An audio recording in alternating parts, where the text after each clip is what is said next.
હવે પ્રાથમિક શાળાઓમાં પરીક્ષાઓ શરૂ થાય છે, એટલે ઘણા બધા બાળકો મને પૂછતા હોય કે સાહેબ આખા દિવસમાં કેટલા કલાક વાંચવું? ત્યારે એક પ્રસંગ યાદ આવે કે સૌરાષ્ટ્ર યુનિવર્સિટીની એક ગોલ્ડ મેડાલિસ્ટ છોકરી ગુજરાતી વિષયમાં, એને જ્યારે ગોલ્ડ મેડલ મળ્યો એટલે કોઈ ન્યૂઝપેપરવાળાએ એનું ઇન્ટરવ્યૂ લીધું અને ઇન્ટરવ્યૂમાં એને પહેલો જ પ્રશ્ન એ પૂછ્યો કે બેન તમે કેટલા કલાક વાંચતા?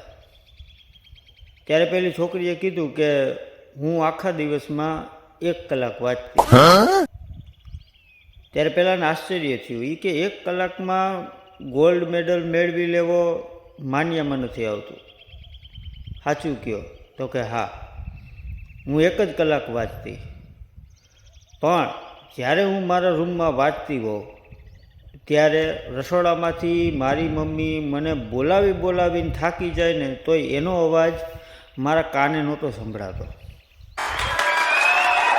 કહેવાનો અર્થ એકાગ્રતાથી વાંચવું. તમે કેટલા કલાક વાંચો છો એ મહત્ત્વનું નથી, કેટલું વાંચો છો એ મહત્ત્વનું નથી, પણ તમને કેટલું યાદ રહે છે એ વધારે મહત્ત્વનું છે.